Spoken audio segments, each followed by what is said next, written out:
ನಮಸ್ತೆ ಮಿತ್ರರೇ. ಇವತ್ತು ಒಂದು ಕರಾವಳಿ ಶೈಲಿಯ ಸಿಗಡಿ ಮೀನಿನ ಅಂದರೆ ಪ್ರಾನ್ಸ್ ಇದ್ದು ಉಪ್ಪು ಮುಂಚಿ. ಹಿಂದಿನ ಕಾಲದಲ್ಲಿ ನಮ್ಮ ಹಿರಿಯರು ಇದನ್ನು ಪಟ ಕೂಡಲೇ ಮಾಡಲಿಕ್ಕೆ ಇದನ್ನು ಹೆಚ್ಚಾಗಿ ಮಾಡ್ತಿದ್ದರು. ಬಹಳ ರುಚಿಕರವಾಗಿ ಬರ್ತದೆ. ಗಂಜಿಗಂತೂ ಹೇಳಿ ಮಾಡಿಸಿದಂತಹದ್ದು. ಈಗ ನಾವು ಸೈಡ್ ಡಿಶ್ ಆಗಿಯೂ ಸಹ ಅದನ್ನು ಯೂಸ್ ಮಾಡ್ಬೋದು. ಬ್ಯಾಚುಲರ್ಸ್ಗಂತೂ ಹೇಳಿ ಮಾಡಿಸಿದಂತಹದ್ದು. ಜಸ್ಟ್ ಒಂದು ಮಾರ್ಕೆಟ್ನಿಂದ ಸಿಪ್ಪೆ ತೆಗೆದಂತಹ ಸಿಗಡಿ ಅಂತಂದರೆ ಸಾಕು, 10 ನಿಮಿಷದಲ್ಲಿ ಮಾಡುವಂತಹದ್ದು.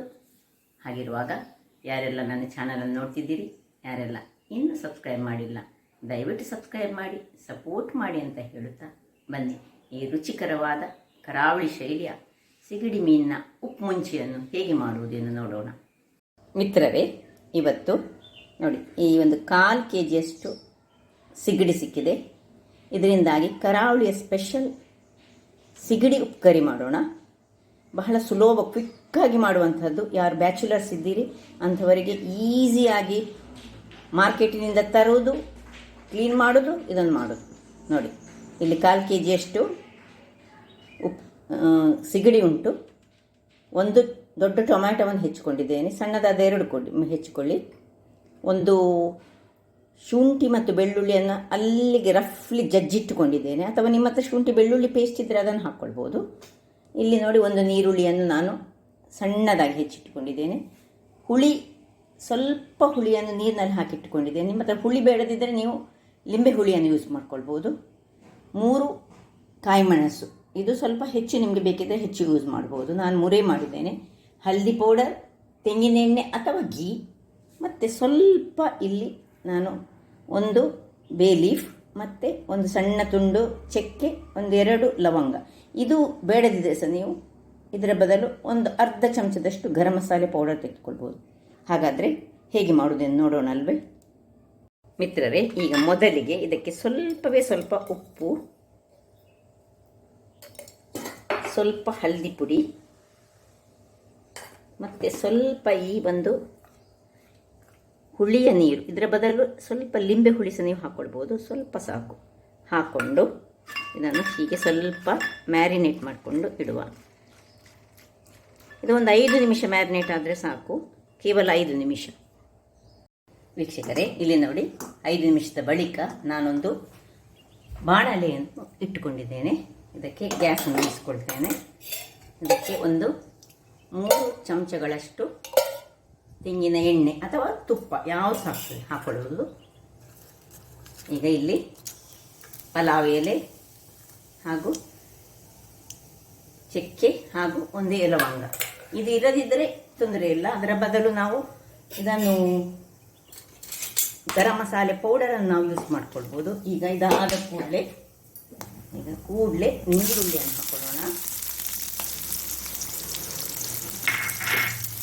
ನೀರುಳ್ಳಿ ಸ್ವಲ್ಪ ಇದಾಗುವಾಗ ನಾವು ಕರಿ ಲೀವ್ಸ್,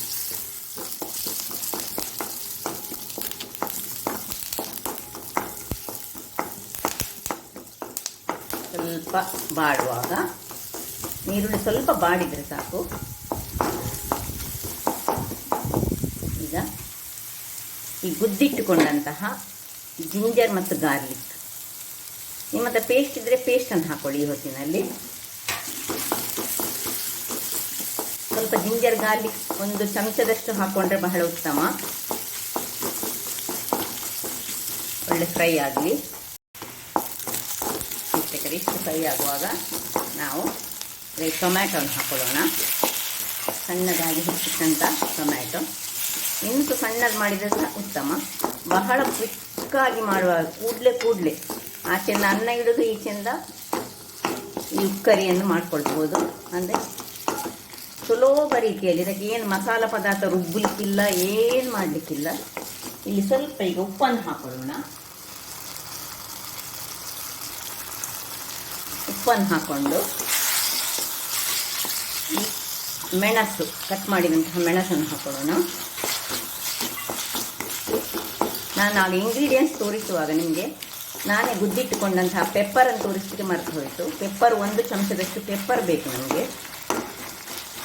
ಹೀಗೆ ಒಳ್ಳೆ ಫ್ರೈ ಆಗಬೇಕು. ಆದಮೇಲೆ ಇದನ್ನು ಸಣ್ಣ ಉರಿಯಲ್ಲಿ ಇದನ್ನು ಮುಚ್ಚಿಟ್ಟುಕೊಂಡು 1 ನಿಮಿಷಗಳ ಕಾಲ ಬೇಯಿಸ್ಕೊಳ್ಳೋಣ. 1 ನಿಮಿಷಗಳ ಬಳಿಕ ಹೀಗೆ ಇದಾಗ್ತಾ ಉಂಟು. ಈಗ ಈ ಹೊತ್ತಿನಲ್ಲಿ ನಾವು ಈ ಮ್ಯಾರಿನೇಟ್ ಮಾಡಿದಂತಹ ಸಿಗಡಿಯನ್ನು ಇದಕ್ಕೆ ಹಾಕೊಳ್ಳೋಣ.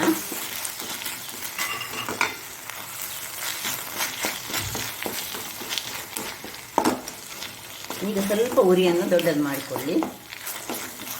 ನಾವು ಸಿಗಡಿಗೆ ಸಹ ಉಪ್ಪನ್ನು ಹಾಕ್ಕೊಂಡಿದ್ದೇವೆ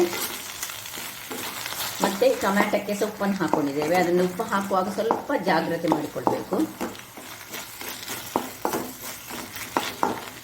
ಈಗ ಸ್ವಲ್ಪ ಇದು ಫ್ರೈ ಆಗಬೇಕು. ನಮ್ಮ ಸಿಗಡಿ ರೌಂಡ್ ಶೇಪಿಗೆ ಬರಬೇಕು. ಅಷ್ಟೊತ್ತು ತನಕ ನಾವು ಇದನ್ನು ಸ್ವಲ್ಪ ಹೀಗೆ ತಿರುಗಿಸ್ಕೊಳ್ಳೋಣ. ಇಲ್ಲಿ ನೋಡಿ ವೀಕ್ಷಕರೇ, ಇದು ಚೆನ್ನಾಗಿ ಸಿಗಡಿಗಳೆಲ್ಲ ರೌಂಡ್ ಆಗೋ ತನಕ ಇದನ್ನು ಸ್ವಲ್ಪ ಹೀಗೆ ಫ್ರೈ ಮಾಡ್ತಾ ಇರಬೇಕು. ಇನ್ನು ಇದಕ್ಕೆ ಸ್ವಲ್ಪ ನೋಡಿ, ನಾನೇ ಗುದ್ದಿಟ್ಟುಕೊಂಡಂತಹ, ನಾನು ಯಾವಾಗಲೂ ಈ ಪೆಪ್ಪರ್ ನಾನೇ ಗುದ್ದಿಟ್ಟುಕೊಳ್ಳೋದು. ಆಗಾಗಲೇ ಗುದ್ದಿಟ್ಟುಕೊಂಡ್ರೆ ಅದು ಬಹಳ ಚೆನ್ನಾಗಿ ಬರ್ತದೆ. ನೋಡಿ, ಸ್ವಲ್ಪ 1 ಅರ್ಧ ಚಮಚದಷ್ಟು ಪೆಪ್ಪರ್, ಗುದ್ದಿಟ್ಟ ಪೆಪ್ಪರ್, ಸ್ವಲ್ಪ ಹಳದಿ ಪುಡಿ. ಪೆಪ್ಪರ್ ಅನ್ನು ಅಬ್ಸರ್ವ್ ಮಾಡಲಿಕ್ಕೆ ನಮಗೆ ಹಳದಿ ಪುಡಿ ಸಹ ಬೇಕು. ಹಳದಿ ಪುಡಿ ನಮ್ಮ ಬಾಡಿಯನ್ನು ಅಬ್ಸರ್ವ್ ಮಾಡಲಿಕ್ಕೆ ಅಂತ ಅದರದ್ದು ಗುಣಗಳೆಲ್ಲ ಪೆಪ್ಪರ್ ಮತ್ತು ಹಳದಿ ಪುಡಿ ಒಟ್ಟಿಗೆ ಮಿಕ್ಸ್ ಆಗಿ ಬರಬೇಕಂತೆ. ಹಾಗಂತ ಆಯುರ್ವೇದಿಕ್ ಡಾಕ್ಟರ್ಸ್ಗಳು ಹೆಚ್ಚಾಗಿ ಹೇಳ್ತಾರೆ, ಯಾವಾಗಲೂ ಹಳದಿ ಮತ್ತು ಪೆಪ್ಪರ್ ಎರಡನ್ನು ಒಟ್ಟಿಗೆ ಯೂಸ್ ಮಾಡಿದರೆ ಮಾತ್ರ ಅದು ದೇಹಕ್ಕೆ ಸೇರಿಕೊಳ್ತದೆ ಅಂತ. ನೋಡಿ, ಇಷ್ಟ ಆಗುವಾಗ ನೋಡಿ, ನಾವು ಇದಕ್ಕೆ ಇಷ್ಟು ಹೊತ್ತಿಗೆ ನೀರನ್ನು ಸೇರಿಸ್ತದೆ. ಈಗ ಸ್ವಲ್ಪ ಹುಳಿ ನೀರನ್ನು 2 ಚಮಚದಷ್ಟು, ಅಂದರೆ ತೆಳುವಾದ 2 ಚಮಚ, ಸಣ್ಣ 2 ಪೀನಟ್ ಗಾತ್ರದ ಹುಳಿಯನ್ನು ನಾವು ಇದಕ್ಕೆ ನೀರಿನಲ್ಲಿ ಹಾಕಿಟ್ಕೊಂಡದ್ದು. ತುಂಬ ಹುಳಿ ಸಹ ಹಾಕಬಾರ್ದು, ಹುಳಿ ಅಗತ್ಯ ಉಂಟು. ಇನ್ನು ಸ್ವಲ್ಪ ಮುಚ್ಚಿಟ್ಟುಕೊಂಡು 5 ನಿಮಿಷ ಬೇಯಿಸ್ಕೊಳ್ಳೋಣ. ವೀಕ್ಷಕರೇ, 2 ನಿಮಿಷಗಳ ಕಾಲ ನಾನು ಬೇಯಿಸ್ಕೊಂಡಿದ್ದೇನೆ. ಸಾಕು, ಇದು ಬೇಗ ಆಗ್ತದೆ. ಇಷ್ಟಾದ ಮೇಲೆ ಏನು ಮಾಡಲಿಕ್ಕಿಲ್ಲ. ಇದು ಕೊನೆಗೆ ಇದಾಯಿತು, ರೆಡಿ ಆಯಿತು. ಕೊನೆಗೆ ಇದು ಆಪ್ಷನಲ್, ಬೇಕಿದ್ದರೆ ಮಾತ್ರ ನೀವು ಹಾಕ್ಕೊಳ್ಬೋದು. ಕೊತ್ತಂಬರಿ ಸೊಪ್ಪು ಇರದಿದ್ದರೆ ಅಗತ್ಯವೇ ಇಲ್ಲ. ಆಯ್ತು, ನಮ್ಮ ಸಿಗಡಿ ಉಪ್ಪು ಮುಂಚಿ ರೆಡಿ ಆಯಿತು. ಅಥವಾ ಸಿಗಡಿ ಉಪ್ಪು ಕರಿ ಅಂತ ಸಹ ಹೇಳ್ಬೋದು. ಪ್ರಾನ್ ಉಪ್ಪು ಕರಿ, ಸಿಗಡಿ ಉಪ್ಪು ಕರಿ, ಏನು ಬೇಕಿದ್ದರೆ ನೀವು ಕರಿಬೋದು. ಬಹಳ ರುಚಿಕರವಾಗಿ ಬರ್ತದೆ. ಗಂಜಿ ಒಟ್ಟಿಗೆ ತಿನ್ನಲಿಕ್ಕೆ ಅಂತೂ ಸೂಪರ್ ಆಗಿರ್ತದೆ. ಇನ್ನು ಆಫ್ ಮಾಡ್ಕೊಳ್ಳೋಣ. ಇನ್ನು ಸರ್ವಿಂಗ್ ಟೈಮ್. ವೀಕ್ಷಕರೇ, ಸರ್ವ್ ಮಾಡೋಣ. ನೋಡಿ, ಏನು ಚೆನ್ನಾಗಿ ಬಂದಿದೆ. ಪರಿಮಳ ಅಂತೂ ಸೂಪರ್ ಆಗಿದೆ. ಇದು ಸೈಡ್ ಡಿಶ್ ಆಗಿ ಸಹ ಯೂಸ್ ಮಾಡ್ಕೊಳ್ಬೋದು, ಅಥವಾ ಗಂಜಿ ಒಟ್ಟಿಗೆ ಖಾಲಿ ಒಂದೇ ಒಂದು ಪದಾರ್ಥ ಇದ್ದರೂ ಸಹ ತಿನ್ಬೋದು. ಅಥವಾ ನೀವು ಇದನ್ನು ಈ ಮೀನಿನ ರಸ ಇಟ್ಟು ಸೈಡಲ್ಲಿ ಹಾಗೆ ಸಹ ಯೂಸ್ ಮಾಡ್ಕೊಳ್ಬೋದು. ನೋಡಿ, ಇದು ಕೇವಲ 1/4 kg ಪ್ರಾನ್, ಅಂದರೆ ಸಿಗಡಿಯನ್ನು ಉಪಯೋಗಿಸಿ ಮಾಡಿದಂತಹ ಒಬ್ಬರಿಗೆ, ಅಂದರೆ ಬ್ಯಾಚುಲರ್ಸ್ಗೆ ಸುಲಭ ರೀತಿಯಲ್ಲಿ ಹೇಗೆ ಮಾಡ್ಬೋದಂತ ನಾನು ತೋರಿಸ್ಕೊಟ್ಟಿದ್ದೇನೆ. ನೋಡಿದ್ರಲ್ಲ ವೀಕ್ಷಕರೇ, ಯಾವ ರೀತಿಯಲ್ಲಿ ಸುಲಭ ರೀತಿಯ ಸಿಗಡಿಯ ಉಪ್ಪು ಕರಿ ಸಹ ಹೇಳ್ಬೋದು, ಉಪ್ಪು ಮುಂಚಿ ಸಹ ಹೇಳ್ಬೋದು.